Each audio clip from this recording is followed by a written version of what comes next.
All right, today we're diving deep into one of the most gut-wrenching poems to ever come out of the First World War, Wilfred Owen's Anthem for Doomed Youth. This is a poem that just completely rips away any idea of glory in war and shows you the raw human cost underneath. We're going to walk through it and see exactly how he does that, line by haunting line. You know, you really have to start with Owen's own words. He wrote this in a preface, and he couldn't have been clearer. He's not interested in glory or honor. His subject is war and the pity of war. And then he says this, the poetry is in the pity. That one idea, that's the key to unlocking everything he wrote. So here's how we're going to tackle this. First, we'll get to know the poet himself, Wilfred Owen. Then we'll unpack that powerful title. After that, we'll split the poem in two. First, the sounds of war in the octave, then the sights of grief in the sestet. And finally, we'll ask, why does this poem still hit so hard today? So first up, the poet of pity. Look, to really get this poem, you have to get the man behind it. Owen wasn't some writer sitting in a comfortable room somewhere imagining what war was like. No, he was a soldier. He was in the trenches. He lived the horror he wrote about, and you can feel that brutal experience in every single word. And his life story, man, it's just so tragic. In 1917, while he's being treated for what we'd now call PTSD, he meets another poet, Siegfried Sassoon. And Sassoon is the one who really pushes him to write about his trauma. It's during this period that Anthem for Doomed Youth is born. But the end of his story is just devastating. He's killed in action only 1 week before the war ends. Think about that. On Armistice Day, the day the world is celebrating peace, his mother gets the telegram telling her that her son is gone. He was just 25 years old. The sheer scale of loss in that war is hard to comprehend, and Owen was one of millions of promising young men who never came home. The loss of that voice, at that age, is its own kind of tragedy. Okay, let's get into the poem itself. An Anthem for the Doomed. That title alone tells you so much, right? It was actually suggested by his friend Siegfried Sassoon, and it just perfectly sets this tone of bitter irony and deep, deep mourning. Let's just break this down for a second. An anthem is supposed to be a song of praise, of celebration, right? But Owen flips that completely on its head. This is an anthem for the fallen. And then there's that word choice, doomed. An earlier draft had dead youth, but changing it to doomed is a masterstroke. Dead is just a fact. Doomed. That suggests they never had a chance, that their fate was sealed the second they put on that uniform. This right here, this visual lays out the poem's central battle. On one side, you have all the rituals of a normal, dignified funeral. And on the other, Owen shows you what these soldiers actually got.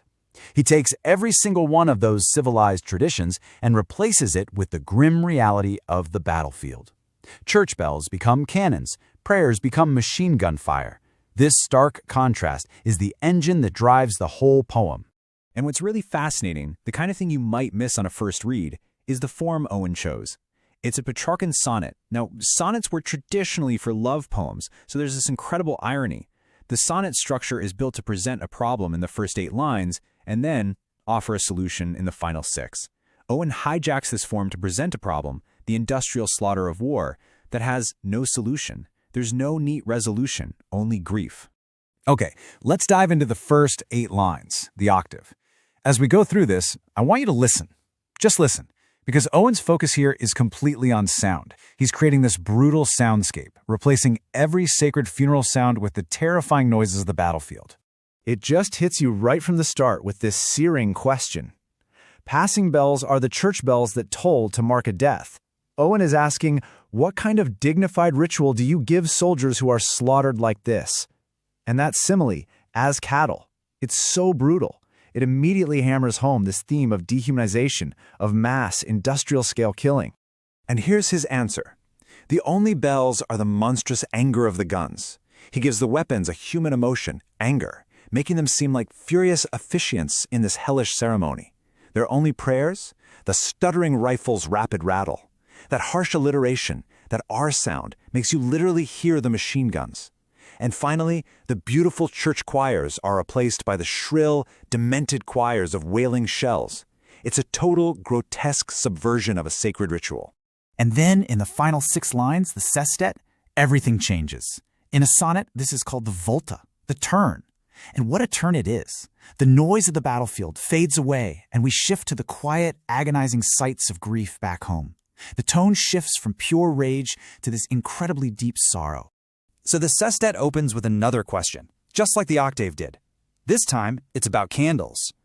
In a funeral, candles are lit to guide the soul. Owen asks, what light is there for these boys? Who's holding a candle for them? And the answer is just heartbreaking. The choir boys who should be at home holding candles, well, they are the boys dying in France. So there are no real candles. The only light, the only holy glimmers, are the reflections of goodbyes shining in the soldiers' own dying eyes. It's a devastating image.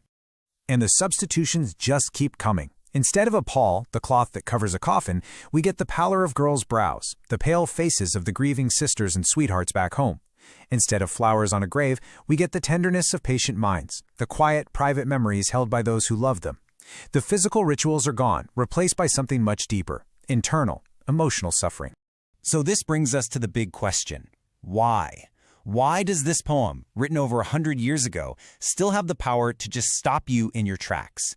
I think it's because it cuts through all the noise, all the talk of glory and patriotism, and focuses relentlessly on the true human cost of war. It really all boils down to these core ideas.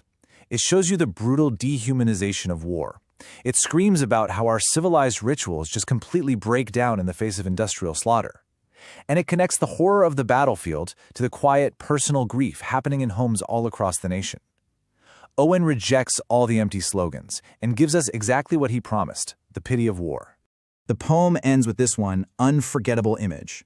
Back then, families would literally draw their window blinds as a public sign that they were in mourning. So this final line is just packed with meaning. It's the end of each soldier's life, like the sun setting on a day, but it's also about this private, daily act of grief, repeated in countless homes every single evening. And that's the question Owen really leaves us with, isn't it? In a world that still knows war, he forces us to ask, what is true remembrance? Is it about grand monuments and big ceremonies? Or is it found in that tenderness of patient minds, and in trying to understand the profound, terrible pity